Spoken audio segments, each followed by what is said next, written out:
Yeah, the Eagles brought back Fletcher Cox. It's 1 year, $10 million. That's how I would prefer my team to spend $10 million, not on a tight end that can't make plays after he catches it, or a running back of any ilk.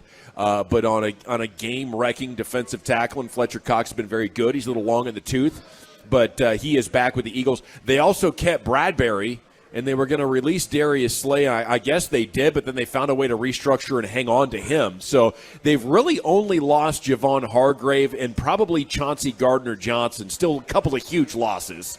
But they've done a pretty nice job keeping that defense together so far, haven't they, guys? T.J. Edwards, another big loss for them. But, yeah. Kazir White. Yeah. Marcus Epps. So the linebackers and then the safeties. But, I mean, being able to all keep replaceable. Both of those corners, that's pretty nice for them, with Bradbury and Slay. And I thought they made the right decision originally. I mean, Darius Slay was going to count $17 million on their cap, and Bradbury was the better player, at least last year. I mean, not their entire careers, but last year Bradbury was the better corner. So they made the right decision, and then they found out a way to keep Darius Slay still solid. So, yeah, they'll be – and they got plenty of picks. I mean, they got a top 10 pick. Are they going to trade down, add more defenders? Are they going to take one of the best defenders in the draft right there at 10? They still have assets, so – I think they'll be okay, but I think Hargrave is a huge loss. It's a huge loss. Yeah. And those linebackers were really good for them last year. They were fast. They flew around to the football. They'll have to figure out a way to replace them. I've been very optimistic that the Cowboys could get the upper hand on the Eagles, but getting those two corners back and Cox, I think now it falls firmly into a wait-and-see approach, and we'll see what the rest of their offseason looks like, their draft looks like, and then we'll make an assessment going into the regular season. But the offense is going to be outstanding. I mean, being able to keep Kelsey pretty much guarantees that Eagles offense, if it stays healthy, is going to be around top 5, and that's going to be enough to give you a run for your money either way. Okay, the Commanders signed quarterback Jacoby Brissett. I think that lowers their floor for next year.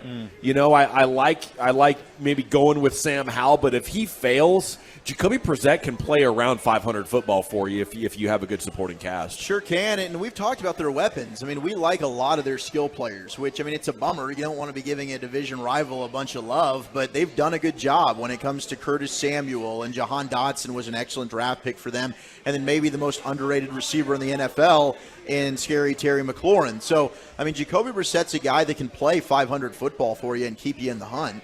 Yeah, keep you in the hunt for sure, but it makes me not concerned. If you tell me Jacoby Brissett's their starter this year, then I don't have concern about them making the playoffs.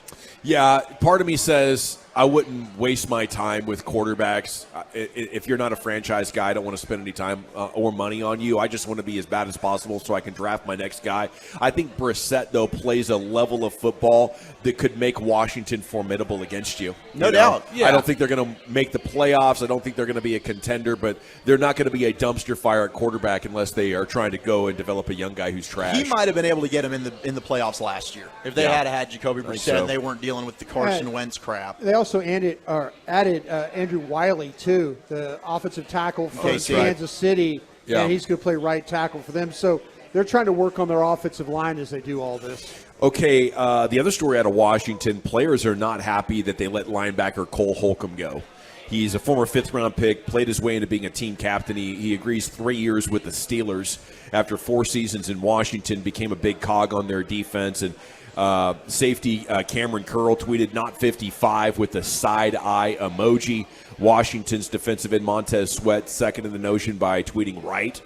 With a question mark, exclamation point. They are not happy with the front office and taking away a player that was not only a fan favorite but beloved in that locker room as well, team leader. They've lost. Must be pretty dang good, too, if the Steelers know their way around a good linebacker. So they wanted Van Der Esch, and when they couldn't get Van Der Esch, that's when they turned their eyes to Cole Holcomb. Is that the same Holcomb that Dak threw a ball right into his chest? Same guy. 4 or 5 yards away? Yep. I'm glad he's off their team, that's for sure. Me too. Okay, the Giants are expected to sign former Colts receiver Paris Campbell now, the New York Post confirmed. So after going jobber central at wide receiver so far, I guess they re-signed Sterling Shepard. They're bringing in Campbell, who was targeted 91 times last year, caught 63 balls, 623 yards, and scored 3 touchdowns. That was more than he had in his first 3 seasons combined. So they're, as Jerry would like to say, they're buying on the come, Brian. Yeah.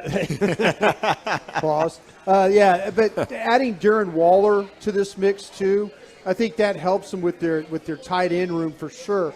But yeah, this is a team, and Zach and I were talking about this in the draft show last couple of days about where these wide receivers are going to start to fall in the draft.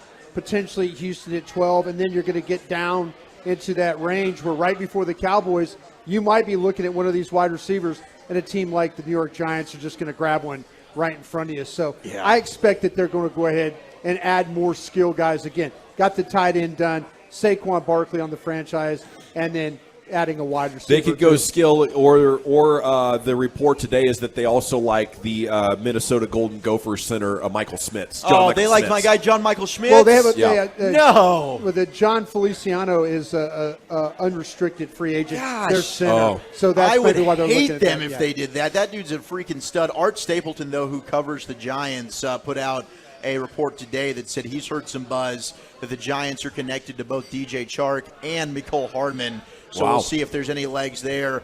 They're expected to explore all options in the market. So they made that addition today with Paris Campbell. They might not be done at receiver. Yeah, no game breakers in there, but definitely upgrading in the professional wide receiver department. What are the Cowboys going to do at center? Broadus, are you pretty sure they're just going to bring back Baidaz, and that's going to be our guy moving forward? I kind of feel like that's what they're going to do. We need to figure out what's going to happen at left tackle. That's going to tell you what's going to happen at left guard. All right. And Todd Archer was tweeting out last night. I meant to give him a call, but there was no guarantee that Tyron Smith was going to play left tackle for this team. So we'll see. If that's the case, maybe you do go and get a guy that's got a little bit of a dual role to him, like you say with John Michael Schmitz.